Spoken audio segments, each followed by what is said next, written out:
Good evening, everybody. We back on another live Instagram show with you for the next round with a very good friend, renowned architect called Arunjot Singh Bhalla. We're waiting for him to come online, and he will be here any moment, and we take it from there.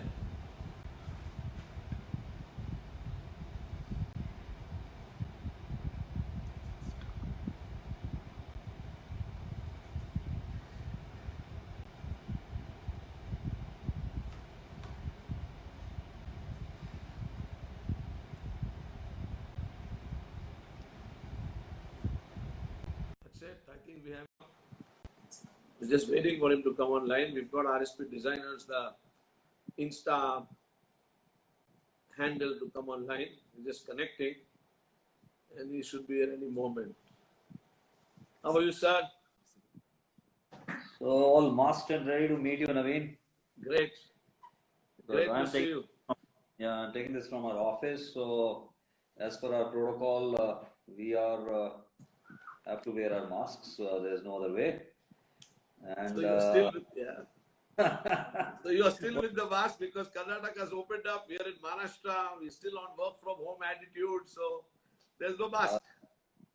Yeah, I tell you, you might have some relief of not wearing a mask. But when you get back, Naveen, you will never ever think of going back to home, working from home, getting back to office. Relief, big relief. Right. And I think that's what I'm hoping, that across the country, as things open up, people will have this huge energy to get all the economy back on track. Of course, keeping all the precautions that the government has mandated in mind. Right. No, well, we're going to start straight away. And, the whole idea of the Insta show is to get to know the man behind Arunjot Singh Bhalla, the managing director of RSP India, how you created it, what you created, where you reached. You're a sense of inspiration for so many of us in this country today that it becomes difficult what to talk about you, sir. More than being a friend, I know being an architect is a very big decision. It impacts the process of buildings, owners, renovating offices, doing up new offices. It's tough to work with collaborative architects today, in today's world, especially when you're a design man yourself. So we straight away begin with the old adage of architecture that God is in the details. And I want you to go back into history and tell us how you got into architecture. Before I go out and spill out a few secrets about Arunjot Singh Bhalla. How I got into architecture, okay. So, and you probably know this, Naveen, I did not want to be an architect. I never thought I would be an architect. So I actually wanted to be a medical professional, a doctor. And I came into architecture purely by happenstance, thinking that it will be something interim that I do while I prepare for my medical exams and try and get through in one of the good medical colleges. But life had other things in store for me once I joined the Chandigarh College of Architecture. It became an intense experience. I started taking to the course and enjoying it. And once that starts happening, thinking of other things becomes a little difficult. When we are young, we have doubts, and I would tell all the youngsters who might be on the call today or listening to this, don't worry if you are confused. I was one very confused man for the longest time possible. But if you are confused and you have taken up one direction, make sure you do well. This thing, please understand, whatever you take up, it is not necessary that you would like it. But whatever you take up, in spite of not liking it, make sure you do well. Because that's what happened with me. Initially, when I came into architecture with other plans in my mind, as an interim kind of a stopgap arrangement, I started taking to it. And then when it became a profession for me and a no choice situation, I had done well in it, well enough to be able to then go and do my master's or work on good things. And that has helped. No, but what everyone we know is that in your particular life, your mother was the hand of fate who actually got you involved, and how you ran away to US and you landed up in MIT, you took loans, you built your life. and you wanted to become a doctor repeatedly. You got into engineering college. You must tell everybody that inspiring story of how Arunjot Singh Bhalla became Arunjot Singh Bhalla right up to RSP. It's a very interesting story. Okay, so what happens here is that, okay, like I mentioned, I got into architect school just by happenstance. I got it there because my mother and I had parked ourselves in Chandigarh and we were exploring options. I did have engineering school admissions. I was admitted to the BITS Pilani. I had a Delhi College of Engineering offer. I had an offer from Thapar Institute. And if I would have gone to any of these, maybe I would have been a software engineer or a software architect.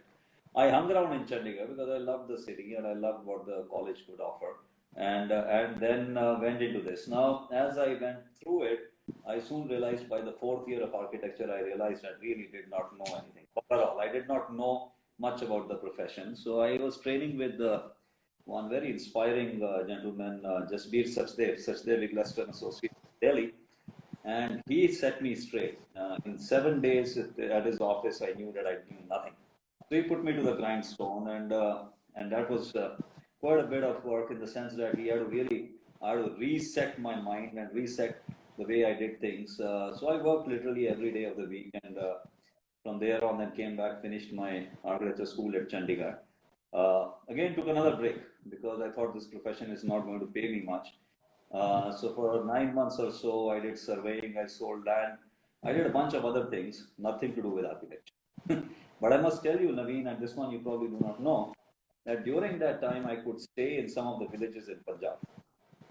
And that gave me a sense where the country actually comes from, or where we come from the earth, and what it really means. As city born, city bred, we miss out all the wonderful things that happen in our villages. So those 9 months of, again, taking a break helped. And you will hear this break story a little bit coming out every now and then, because I think this taking breaks from what you do helps you to focus. And that is why I do not see this enforced break that COVID has brought onto us as stressful as some of my other people and colleagues are facing. Because it is again doing a reset in our head, and we will then come out stronger. Okay, coming back to my story, and then I decided I'd work with Romy Khosla Associates Design Group in Delhi. And the reason for that was I wanted to do something very different. I wanted an architect who was not in the Le Corbusier mode. Coming from Chandigarh, in a college, trained in a college designed by the great man himself, by the master himself, there was a big bias in our in my and the fellow students of Corbusier approached architecture. Now, so I thought I should break from that. And Romy Costa had just done a beautiful project for the Spastic Society with fluid lines, so on and so forth. So I interviewed with Romy, and he was kind enough to offer a job. And then from Romy, I went on to MIT only because of my mother. That woman wanted to marry me off. So, so what a way to run away from India. What a way to run away from India.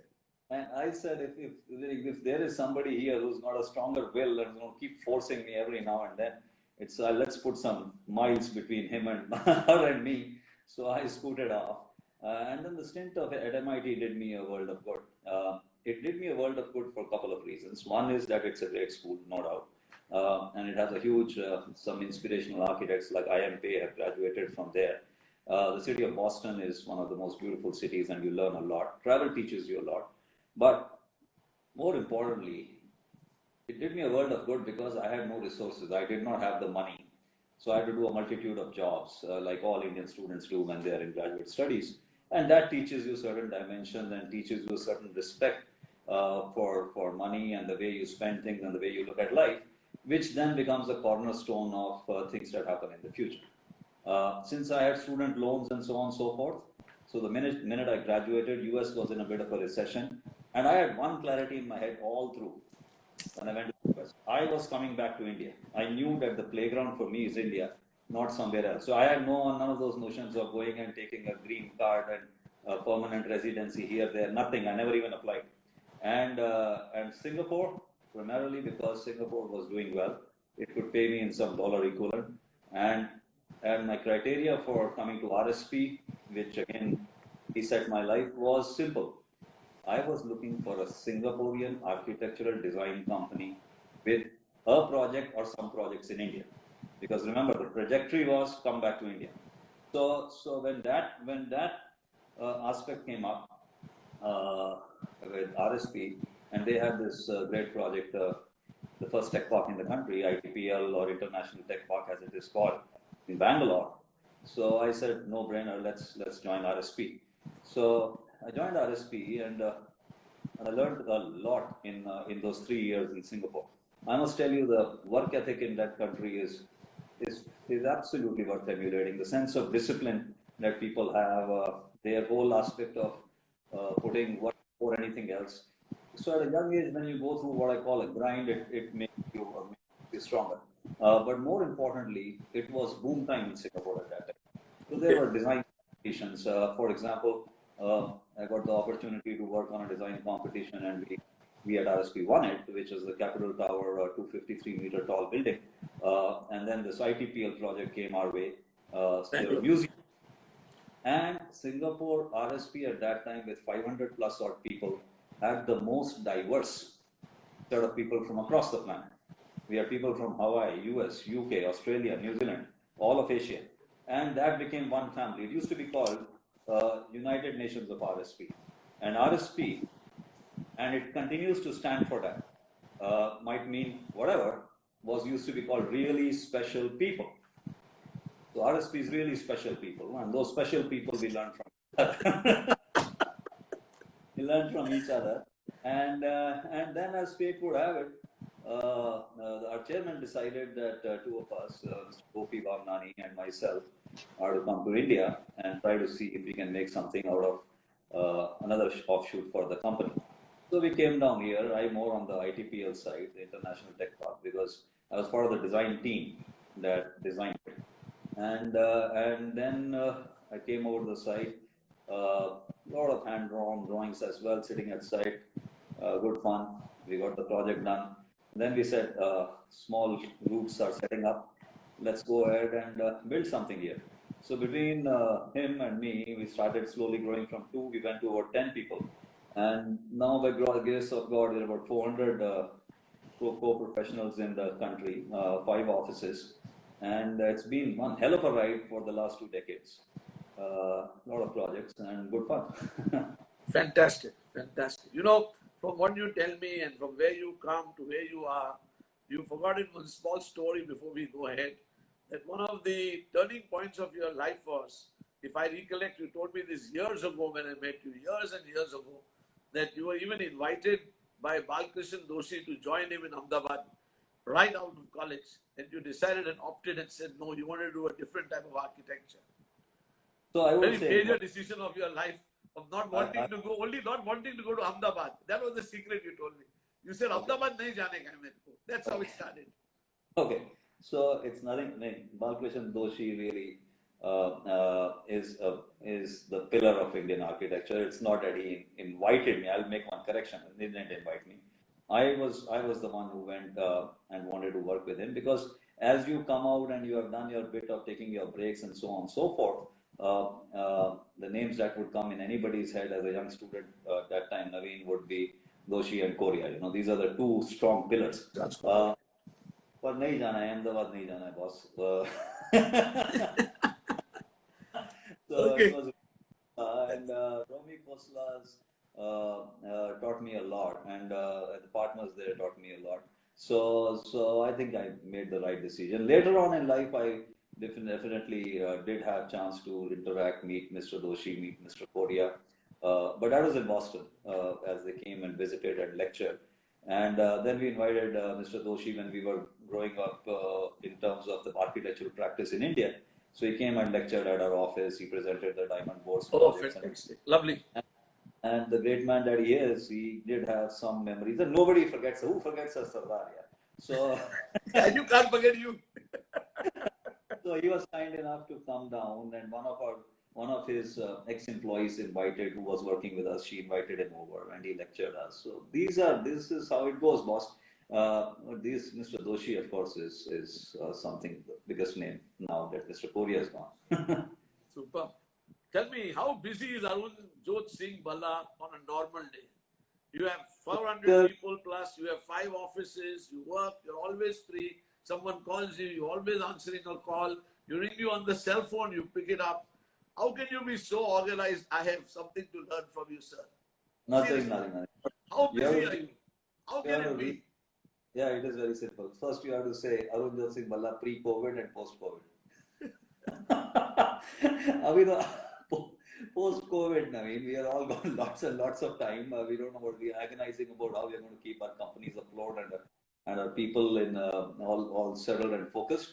But so it's not again. So you're too kind. It's not that every call can be taken and how much time does one have. Really, the effective time that you can have, whatever you do in a day and how much ever you do, being a biological human organism, the maximum time that you can have in a day is effective work cannot be ever exceed 10 hours, whatever you try to do and whatever you want to do. So how does it work? Now, I should tell you how we are set up and then it's easier. So obviously now sitting in the pole position, I become the face of the company and I've been leading the professional side all the way through in India but it's a lot of support we have from our other offices and headquarters as well. But the issue is that we are structured. It's a big team and we have a leadership that is very clearly defined. We have a system whereby the team leaders are empowered and take care of their work. So it's not that we call them associates or anything of that kind, but we have clearly demarcated structure in our organization, and we are very, very keen to empower our people.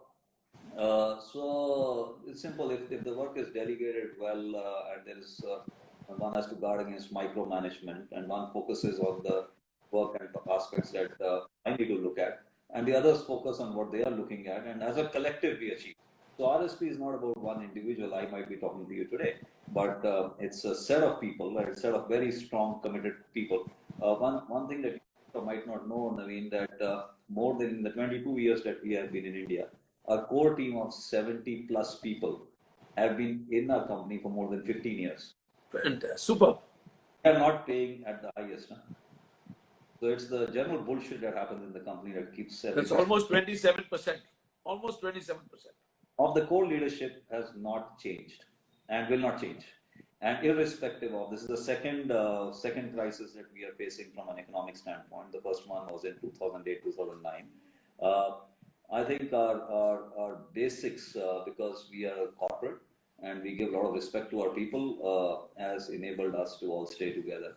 And it is that enables a guy like me, who's now talking to you today, to sit in a relaxed manner and talk around, say, otherwise it's hell of a every day for any architect can be hellish. So this is what sets you apart from the rest. I don't know. See, when you say the rest, it's only through some initiatives that have now started, like the one that you are taking, and that's why I count some of the things that this COVID-19 has brought as big blessings. Can you imagine the other day with a few leadership of few other prominent architects, for the first time, 28, 30 major architectural design firms and companies were on one Zoom call with the principals talking to each other. I thought this is fantastic. If you see, this would never ever happen in the normal course. Now, no chance.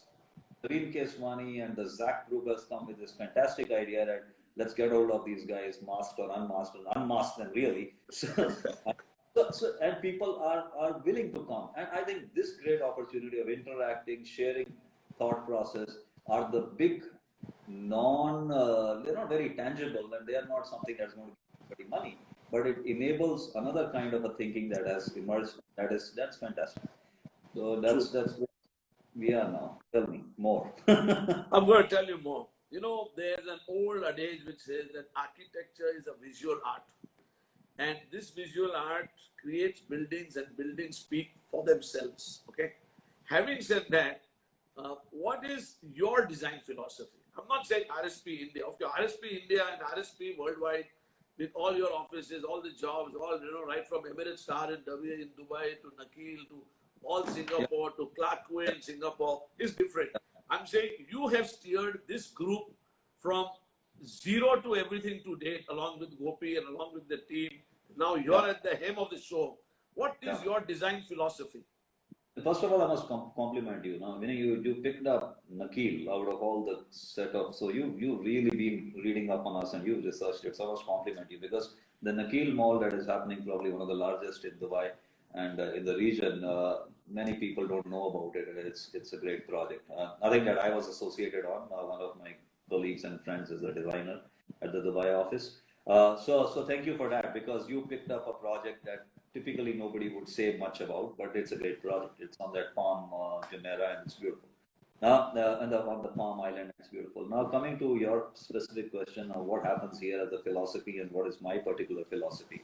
Now, you see, philosophies by its very nature, if it was not flexible, it was not encompassing to take what is happening around us, then you're dead. That's my first philosophy. So the first philosophy is that you have to be flexible. You have to see how things are evolving around you, and you need to be able to kind of continuously evolve your philosophies as it happens. However, there are certain things on which it has to be. It has to be anchored in something. You cannot just everything is free flow. Then nothing goes nowhere. So in a philosophy, if I was to look at myself, the first one that will come to mind is the client. See, without a client, we can't do any projects. We can have some hypothetical drawings and sketches, which are great to do and can create a book, but we need a client. We need a serious client. And what does the client bring to the project? The client brings a vision of what he wants, with parameters of what he wants to achieve. And many clients are as far as our client group is concerned, more so are in the business of doing things, which means if we are, for example, RSP has a very strong corporate client base, whether you talk of any of the large software companies, Microsoft's campuses, SAP Labs campuses, the recent Goldman Sachs financial institutions. So one of our large parts of what we do is campuses and interior design assignments, very, very large scale for corporates. The other large part that we do is that we are in the business of working with the developers on, again, their very large scale projects. For example, a project like Shanti Niketan, Prestige Shanti Niketan, about 105 acres, will have a commercial office building where each floor plate is 5 acres. So it's a project of a different kind. But client also brings money to the table. So the first philosophy, it's not our money, it's the client's money. True. When it's a client's, you have to be responsible because the client appointed you to be able to spend his money for him responsible. So the client and the responsibility is most important. Now, another aspect which is the anchor of this philosophy, and we'll go to design in a bit, is the economics of it. So if you went and did projects over budget and you did not meet the deadlines of the cost parameters of a project, then nobody's ever going to repeat you. Nobody's going to come back to you again. Because then you as an architect just went and busted his bank and created something beautiful, might not be, but then what use is it? So economics becomes another anchor or point. And then we come to the aspects of which is true architecture. There are these two. So if the client never came to you and he did not bring the money to you and he did not bring the vision to you, and if you thought that you are going to go and now create, that will stay on paper. At RSP, we do not like projects to stay on paper. At RSP, we want projects to be out there. We already have about, in the last 20 years in India alone, about 170 million square feet delivered. We have about another 200 million, which is happening in various stages. So we are about getting things onto ground, at moving rapidly, working with the client groups, working with consultants, and we don't call. See, for us, a vendor or a contractor is not a bad word. These are very, very, and some people have that. We don't have. We have these as the partners, associates that want to. Huge set of people who come together and put a project together. So after that comes the regular things about what I might say, content, how you interpret what the design brief about is, where you are building, what is the client of the place, what is the function, and what is the aesthetic that you want it to emerge. Now, from a design language perspective, we are multilingual. So we do not go and sit and cast ourselves, or we are modern classicists, or we are modern. So we are we are a multilingual practice. Super. And we don't believe in that, exposed concrete is not good and glass is the bad thing to do, and today glass is happening and tomorrow glass is not happening. Every material in the color palette that is available to us, the material palette that is available to us, is something that can be utilized. Now, what we will utilize in which project comes across with all these parameters. And we see now project typology also dictates. residential? Is it commercial office? Is it a campus assignment? Is it a hospital? Is it a hotel? And so on and so forth. So I'm not giving you a very precise single line answer, but I'm saying that design is seriously a differentiator. And wherever we do not force our design ideologies through with the client, that project doesn't come out that well, even if you might have met all the other parameters that I just spoke of. Having said that on design, before I show the viewers a few of your pictures that you Googled and got them from here and there and everywhere, and pins from all over, what do you recognize as construction cost to design? Because your construction cost at RSP is always on the correct track. It's never over budgeted. It's never shoots off never shoots off the builder's back pocket, and still you create architectural landmarks, which I'll show a little later. How do you explain that philosophy by a whole group together, keeping everything within the budget? It's a challenge in today's environment. I must tell you that. It's very simple, Naveen. So first thing is that you have to have transparency with your client and say what is the budget that he has. You don't go and spend the money that your client doesn't have, right? So I spoke about the fact that you always want to respect the money that your client brings to the table. So as part of the design brief, we need to sit down with the clients and say, hey, listen, gentlemen or ladies or the group, please tell us what is it that is the budget that you have. That's step one. Step two, once we have a budget from them, we had, from our experience, people like me or others might say, okay, this is not going to work, or this is going to work, or this is good. But what we can also do is that we put a spec sheet on the table and say that within your budget, saying this is what you can get.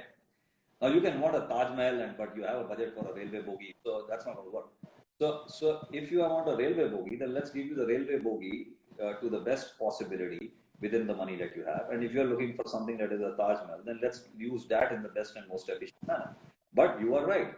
A designer can lose control in the creative process, and a client can also get carried away because these are evocative. Our language is very evocative. It speaks to you, and you can get involved. And then you're so excited about it, and you lost track of the fact that the budget is going to go kaput here. So what you do is that you set up a budget verification or a check, like a checkpoint, Charlie, at every stage. Pre-concept, concept, schematic design, design development, right up to GSC and pre-tender. You try and ensure that you are submitting with an accuracy of plus minus 5%, but in the earlier stages maybe plus minus 10%, that the budget is not going haywire. And then if a client wants to go and spend some more money and add some things, then he can spend. And then you know how the industry is structured in fee, right? It's hardly ever now going to be a percentage-based fee. It is a per square foot based fee, or it's a lump sum fee arrangement that one has achieved. So the client is comfortable, and the architect is not inflating the cost just because he wants to make more money. Everyone is lined up, and then the tenderers that are coming in or the contractors that are coming in also know what they have to do and how much they have to cut their margins to pick up the job. So it very rarely goes off like that. It can go off in hotels. I must tell you, it can go off in hotels for sure. But there also, if this discipline is maintained, it typically stays within the parameter. But you cannot even go off the handle on a hotel like the Oberoi Gurgaon, because with the Oberoi budgets and the Oberoi controls, you all did a great job. You all did an outstanding job. That's a beautiful. If you don't mind, I can show you a few photographs to everybody now. Please we can take it from there. I'll just show a few photographs and we'll take it. In interest of time, I'll just keep talking. So that's a beautiful project, and that's the entire set of the RSP group coming in together. So it's something wherein my earlier boss in Singapore, Mr. Poxyfart, was the principal involved behind it, and then we have our Mr. Mukesh Bogle here, who is a very seasoned hotel architect, and then they have people like me, as well, and then Rohan from the hotels team was involved, and a set of other astute professionals. And I think one thing I must tell you, every project needs a great client, and sometimes a great client has to be somebody who is very, very, very draconian and pushes hard. And it was such a big learning exercise with Mr. Vicky Oberoi, because he is never ever going to settle for less. So when you have clients, and most chairmen that we work with, but on this project, Mr. Oberoi himself, they will push you. They are like great masters. They orchestrate it. They know how to get the best out of their architects. And he did an outstanding job of getting the best out of it. Arun, you said it all, but you forgot something on a very serious note, or in lighter humor, which I wouldn't put it, but serious note. Every building, every client needs a great architect, must have the right budget, which you rightly said, but they must need the right facade maker. If there's no facade maker, there's no building with it. Yeah? The right facade guy. The right facade guy also behind him, right? So I'm going to start with one of your buildings, one of your first buildings. If you recollect, this was one of your first when you came back to India. Yeah, this was IPPL. So this became the first tech park in the country. It changed the way things were looked at. Incidentally, Naveen, I don't know whether you know, this was the first structural glazing in the country as well. We literally had come out of the first structural glazing of the truest sense. Drywall cladding, so all the granite is drywall clad. We had huge casting bed at site, 12-meter spans for the various beams and slab portions that we brought in.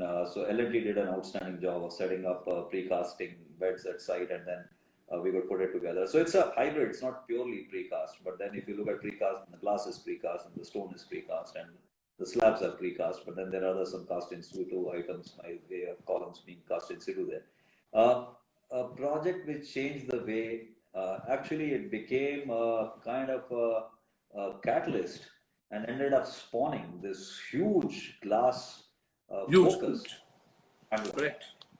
It was built literally at the outskirts. At that time, Whitefield was a nothing town. There was nobody there. And this 72-odd acre property came up there, and then it spawned Whitefield. It spawned a glass revolution in the city, to the extent that people saying "Jo marji karo, glass do," and then from there it went the other way around and said "Jo marji karo, glass mat do." Glass mat do. I'm telling you, I still remember, because this was your first project on, building 1, building 2, where you had linguat aluminum, and I used to go there in the basement to see the panels. One day Gopi took me there, and lo and behold, I'll show you another picture, because the 3 and 4 then were done by us. So it's like saying my story of facade engineering started with your office. It's a different story, sir. So I owe a lot to your office. Buildings are like your children. This was your project called the SAP project, if you recollect, sir. Too much of glass. You're known for glass. But what you don't have in the front part of this project is another set, which was the phase 1 of the project, and that's probably the first time I really professionally met you, Naveen. And that SAP phase 1 site had a healthy blend, and you're picking it up. And you see, the bolted glazing, I really still don't think that people have done till now bolted glazing with all the supports items on the outside rather than the inside. Every single time it happens, it's all the stainless steel on the inside. And I said it's a shame because it will be so beautiful. Let's bring it to the outside. I had great fun doing this project. I wish I have more time now. Maybe COVID will do it because now I look at administration, finance, and other things. But you are making me a little nostalgic here by picking up these pictures. Absolutely. I'm making you nostalgic because I still remember we had bolted glazing, which actually Aluplex did on one half outside, and the other half we did it inside. And you came back and you said, "What have you done?" I said, "That's the way it's drawn." I don't know whether you recollect, but you said, "Now it looks good. I know what I drew. I want it half in and half out." So at the entrance door, we swapped in the other side. So that's the kind of feeling you had when you used to walk in on site. My question to you, sir, is: do you still get time to go to site?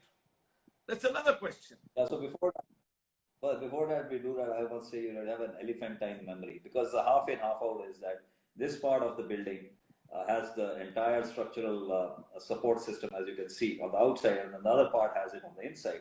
Now this part has got all those dark glass, and the other side has clear glass, and I was very, very interested in that point of having this juxtaposition of two things that do differently. The outside goes in and the inside goes out. I don't know whether people caught on, but you are a facade man and you caught on, and that conversation we did have. How much time to go to site now? Now the projects are too many, but even in this lockdown situation, we've had about 4 or 5 site visits over the last 10 days. Any architect who does not like going to site and seeing, and it's unimportant whether the architect himself designed it or they were the team of him. any architect not wanting to go to site, leave the profession, man. Be a doctor or something. Absolutely. It's like You said it. You said it. You said it. This is another great project of yours. yeah. So this is an amazing project. This project is in Pune. It's called the Hexaware campus, and one of our young designers, Zeke, and then some of our other close colleagues, Rajesh was here, and some others. We did this. This project, and this particular project is seriously looked at how we can combine two worlds. It means look at all the lessons that one learns from the great tradition of Indian architectural historic buildings, and then look at how we can bring in glass in this. This is the only project where the client was so happy. So I and my team, we ended up in Pune, and we got a standing ovation from the entire set of.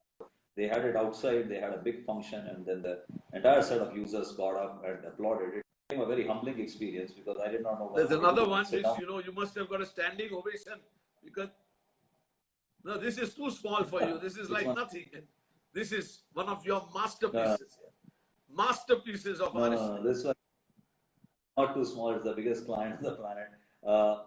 And I don't know whether you have there's a phase 4 under construction now. So this is a simple building, but it's Microsoft phase 3 in Hyderabad. So we've done phase 1, phase 2, phase 3, phase 4 under construction. But I'll tell you, Naveen, market phase 4 will be a game changer there in that region because it's a very, very unique project. And that will emerge. It's in the hole right now. This construction has started. But this was one of the few buildings that got the lead ratings way on. This all pictures that you're picking up are earlier projects, and it kind of redefined how a campus can be on the inside and outside. The pictures never do justice to this project. Being there, I would request anybody who goes to Hyderabad who might be listening today, even if you pass from the outside, you will see how gently and softly this place sits in its site condition and relates to all the rocks and so on and so forth behind it. There's a masterpiece project, the ISB, right behind, and all our hope was that we don't want to be lesser cousins to that particular project. So I think it achieves quite a few things. So there's another masterpiece which, according to me, is another one here. So this is one.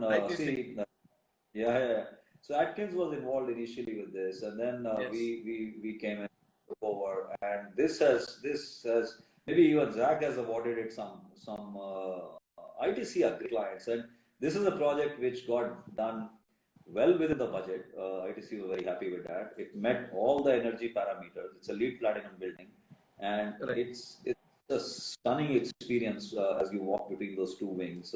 It's a great project, no doubt. I have never could have imagined they pulled out so many to bring up on today's discussion. There's one, where you played with glass. I would say where RSP India, in inverted commas, had a great time with glass. Crosses, triangles, details, all over. The Century Bhavan. You were involved. Yeah. We were involved in this, and we did it, but I do remember the amount of time and effort we spent on the glass and the sizing, but that's another story. This is not my story. This is your story. This is how you'll do the lines, and how every line had to match. Every line had to match. You guys did a great job. And Kiran and Atul at our Bombay office were involved in this at that time. Yes, Kiran was involved at that time. Yeah. This is the Taj, and next at the Bangalore airport. I must tell you something. So this is, I come to the Bangalore airport. This is the Taj in front of it, and maybe some people don't know. It started off as an Oberoi project. So it started off as an Oberoi project, and then exited and became a Taj project. So when we were doing this, Mr. Oberoi said again, he was one big driver. He says, we were against putting glass. I must say, we did not want a glass building as a hotel project. He challenged us. He says, if I'm coming to the Silicon City of India, I come to the airport, I want the hotel to talk about what a software building can be. So he brought in another challenge from an aesthetic standpoint to try and do a hotel with that much amount of glass in it. Wow. And we quite sad. We think it worked out well. Before we go on, there's another project that is soft on my heart and soft on everybody. The Tishman Spire, where you got the job awarded from the New York office, and You've taken it with stone and glass and created another mystery in Iceland. Yeah. So First this time you ever project did is unitized because it went and absolutely. So it's unitized granite and unitized glass panels, and it's a project which we kind of on with a different set of parameters. It won the most challenging design award, challenging building design award, and that's another story. One other day we will relate it. Why it was the most challenging building and why it won that award. But it won an award of that nature. But for our purpose today, one of the first with unitized granite panels, and that makes it fail-proof. No panel is going to fall on anybody's head here, and I think that's why I love this. That's why there's an affection between me and you and me and RSP. When it came to the first unitized structurally glazed, we did it for you at ITPL. Aluplex again did all the unitized panels for you here. So it's just a story, but all happens incidentally. It all happens incidentally. I always believe in God, fate, universe. I would never think in COVID times you and I would sit and talk. A man like you today got 30 minutes, sir. 30 minutes, 40 minutes is a dream for me. The boss, kya baat kar rahe ho? You are too. See, this is where you kill people like me by saying you're just too kind. We get for chats like this, one can pull out time and as one gets older, we baatein karna hai na. Like, okay. Before we go further, I would like to just get all these pictures out in the meantime. And I'll go into one last thing which I want to ask you before I really go ahead. We spoke about design processes, we spoke about construction costs, we spoke about value to the client, we've spoken about everything. What has always intrigued me is that when you have 400 people and you're not the boss of the show and you are the boss of the show, how do you keep cohesiveness, team spirit? How do you keep the politics out of your office? How is everything so organized? One comes there and says, this room is allocated for this person. You have to finish the meeting in so much time. And how is it all so well structured? Where does that positive environment come from? That's the question. First thing, we love each other. So we have our fights and all that. It's been a zero politics office from day one. So it's an honesty principle. For example, I told you we are organized like a corporate. So when you're organized like a corporate, there are certain things that corporates do, which means including team targets, revenue targets and all that, but we are very transparent about those. The second thing is, we don't bullshit each other. We say it as it is. So that's the part that I think that has kept the team cohesive. We say it as it is.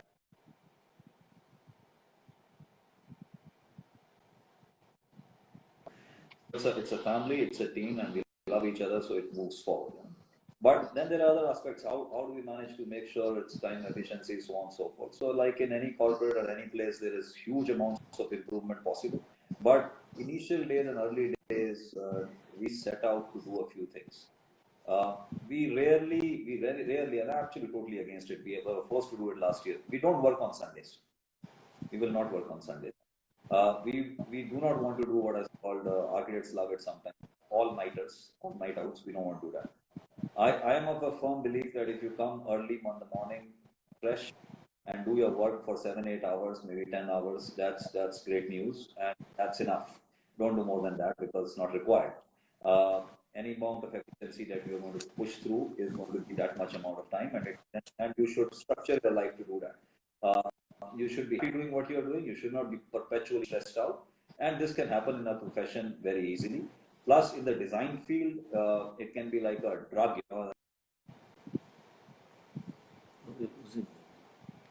That phase, very, very disciplined set of hours. And once you push that through, everything follows. But we don't have all Saturdays off. Only now, recently, we made them off. But we are very keen that people just don't go and waste time. If they do not waste time, and architects would love to just kind of start there, creativity nahi aa raha hai. Well, good news is ki sab aata hai. Creativity can happen in the morning as well, and we can do great things. So we just try to structure our day in a very very efficient manner. No, well said. I think you summarized it well. But now, having said all that, and in today's, I don't like to use the word COVID again and again. It has no point because we have to live with it. We have to go with it, and it's a great thing. We will go through it. I mean, we're part of the system. History will talk about it when we are all out of it. But what challenges do you now foresee in the changing environment? I just second last question, one more question, and then we call it a day. Okay. So it's very simple, boss. What real challenge do you see now in the changing environment? This came out of nowhere, and it changed the way we looked at it, and it meant and reset our lives. Like I'm wearing a mask, and you are sitting at home, and you want to be in the office, and all of us are not in the office here, and it's complex. And some of the changes.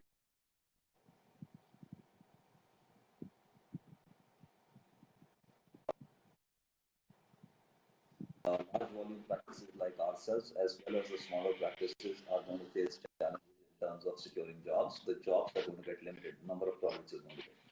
So what happens in such situations is that and this is not the first time it will happen, we still need to see what the economic repercussions are. So there are two repercussions. One is the wellness associated and what COVID does to design parameters in an office building, what it does in malls, retails. Are multiplexes going to be history? Are we going to be more of a technology-driven world? What happens in a residence?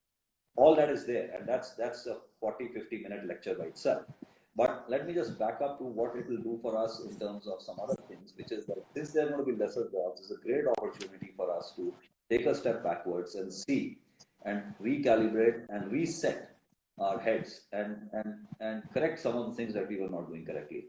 And also bring a greater focus on projects detailing in a very astute manner, because now we have the time, we should not overlook nothing, and we should work harder on the projects that we have. So the pie is shrinking. We'll have to be competitive out there, but the projects that we end up getting, let's do them very, very well. So a problem, an era of a few years of a problem should create some lesser buildings, but more excellence for us to see at the end of the day. So the bottom line is that we might less money, but we should get excellent projects to show because we worked harder on them because we had the time. So different. So well said from where you summarized it, but if you go back to look at it, form follows function in your architectural world. Just to understand, how do you balance the function with the aesthetic appeal? It's parallel. See, first of all, I'll tell you that it's a very simple question for a simple answer, but can go on for very long. I will keep it simple. So in our aspect, since we are such a large practice on many of our assignments, we go parallel mode. We know who are strong on the form side, who are strong on the functional side. So we might have a team on many of our projects. We'll have a team or set of teams going in parallel, and with a person like me moderating that exercise. So we pull out the best. So it's not that form will follow function. Very quickly, in the same time, we might be marrying the two together through design charrettes internally. So the short in our case, it's both going hand in hand, and we make it even more complex because we have an interior design team, so we also design inside out. So we have three teams sometimes going, with the architecture team going, and the master planning team, and the interiors team all going in tandem, and our engineering side also advising us. So it's a tandem. It's a parallel. It's not follow. It's a parallel exercise in many of our projects. Super. I'm going to ask you a few questions. We normally go through a rapid fire. With you, there's no rapid fire. You're the fire yourself. And you're so fiery that I'll get a reverse question from you as far as I'm concerned right now. I'm going to simply ask you a very nice, simple 2-3 questions. How do you relax? Okay. I can already see you relaxed. I can already see you turning your arms across. You're so relaxed. You're on an Instagram kind of live show for the first time. How do you relax with so much of work on your head, sir? So since all of us go through this whole experience, some turn religious, some do spiritual, some meditate, some do many things. So me, for a long time, till age, I'm now about 50, till about 45, I was not doing much of physical activities by way of regular sports, but about age 45 till about 50, and then I took a little bit of a break. At 45, because of this whole stressful situation and things really going very high, I started getting some health issues. To take care of those, I went into a very active regimen, courtesy my wife, who is an ultra runner. So I ended up becoming a runner myself. And now that became a passion. So I am now a marathon runner. I've run on many continents, actually all continents except Africa, multitude, many times, of course, in India as well. I was there recently for your Mumbai marathon as well. But two unique experiences, and that really keeps everything balanced, because if you're running a full marathon, which is about 40 plus kilometers, 42 plus kilometers, You need to make Wow. sure that you have lifestyle and you are not abusing yourselves. All of us architects, particularly younger days, I've done my entire trip as well. Once in a while, I still do it, which is the all-night parties and all that. We do all that because it's great fun, and I like partying as well. But then I taking this up, it's brought a discipline. It's a healthier lifestyle. I have to do a few things. I have to exercise every morning, and that has been a game changer. Just for your knowledge, I've run in Antarctica as well. So when I say all continents, I've run in Antarctica, a full marathon in Antarctica Fantastic. last year, last week. And I have run for architects on this. I have run what is called the Inca Trail to Machu Picchu in South America, Peru. So typically that takes about 2.5, 3 days, but then the group that we run with do it in less than a day. So that's a passion now. Not Then only of are you course giving me a complex, Arunjot, not only are you giving me a complex, you're giving a complex to many people who are on this viewer show today, and it's you're not. making us realize health is I don't want to important. get as a complex. Do some. Yes, There's yes, going to be extremely more to important. it. Please make time for yourself. Do something. No, there's going to Let's be do. more to Everyone it. should do Remember, something that makes them happy. I remember Tell many me, years tell ago, me. Gopi telling me, when I go golfing, Yeah. my biggest problem is everybody comes golfing, Yeah. including Harmeet Singh. So I said, why? He said, because they all come for the business, not for the golfing. So now I've realized all the contractors are going to start running, because at least they'll get to match you on the marathon day. Otherwise, how will anybody get to meet Arunjot Singh Bhalla? I Okay, am sir. getting older, so One or I'm two getting. few questions, and we take it from there. Who is your inspiration besides your mother? Oh, my mother was No, one I'm saying mother, inspiration. family-wise. Who is your inspiration back in architecture? Which architect most influences your work or your work habit? I'm talking as of today. I'm not being nostalgic about yesterday, sir. Well, it's a complex set. If you look at the, did you say who are the architects who influence the work habit, or you're saying that there are others as well? No, I'm saying which architect most influences your work? Oh, so now it's an evolving story again. So say I went to Chandigarh, so our first influence, of course, is Corbusier. No, nobody can miss it. And then as I've traveled the world, whether it's Louis Kahn, his work, the Stradavando in Japan, super influenced because of just the simplicity of things. And I think attaining simplicity in a project is the most challenging. Adorning a project, embellishing it is easier. Distilling it down to simplicity, the way Tadavando does it is amazing. So that's an architect that I really love. And then the works of Norman Foster. We don't do any work like Zaha.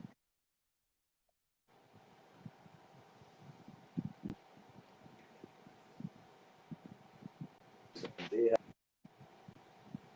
have been educating us on things, and I find that the way Foster approaches projects is refreshing. So there are a bunch of influences, and influences keep changing all the time. Some Aldo Rossi, Italian architect, Sure. amazing. So it's Sure. been a bunch. Sure. Right? True. Very true. Before we come to the end of this show, I'd like to say, from what I understand. Hello? Hello? I'm losing you, I think. Yeah. Yeah. No, I can hear. I said, yeah, Yes. okay. I said, before we get to the end of this, from where I'm coming from, you said it all, you summarized it all, you said it so elucidly. I think you sketched it in your mind, and as you talk and as your words flow, it's so inspiring to hear you and know that you still are so young in your own way. Your architecture is different, your form is different, but I'd like to say, I'm serious from where I'm coming. I'm saying that architecture starts when you carefully put two bricks together. So said a great architect. I don't know if it was Frank Gehry or somebody who said when they bring two bricks together, I go reverse. Facades get carried away and not get designed on a drawing board, but when really two unitized panels come together. So I think if we leave architecture, we leave facades out together, we have to learn to realize that, which we've already said before, that God is in the details. Recognizing the need of the primary condition is the need of the hour today in architecture. And architecture from what I realized with you today, is a learned game. It's not something that can happen and not because fate got you there, sir. You were there because it was there within you and you became a great architect. You brought a great organization. You created RSP India truly, correctly, and magnificently. And I mean it. I have nothing more to say to you. But all the forms which are brought together are assembled in light, glass, stone, brick, mortar. You've done it all, sir. And I think with that, we have to say a big thank you to you to spare the time to tell our viewers. If you have any inspiring message to tell them before you go, we're all looking forward to hear the last 2-3 sentences from you, sir, of how everybody to shape their life in time to come. Okay, so I'll just say one line, and first of all, I'll thank you because I don't even respond. The nice words that you have said or not, but I must thank you for them. First step. So thank you for deeply deserved, sir. Much more. I wish I could say more. So thank you so much and having me over. Now, there's a very simple. In fact, every day or over time, please do something that makes you happy. Don't get. I got it. So if the work makes you happy, or if, there's nothing else. There's just it's a short life that we have on this planet, and we should make the most of it. And it is very, very incumbent on us to sit and think. So it can be anything. It can be something that makes you happy by doing social service, makes you happy because you're doing architecture, it makes you happy whatever, because you are exercising or you're traveling. Do find time for something that makes you happy. That's all. So nice of you, sir. So nicely said. Thank you so much for all your time. Thank you to the sponsors, Zach World of Façades. Thank you to Zakir Bhai. Thank you to Ahad and to all the viewers. And we will meet soon, sir. Thank you so much. So nice of you to spare the time, Arunjot. And thank you to RSP India. Thank you, sir. Thank you. All the viewers that of course could not see, thank you for your patience. I hope it was useful use of your time. And thank you again, Naveen and Zach, for having me over and inviting. And we're going to upload it on Insta and YouTube soon. I'll come back to everybody.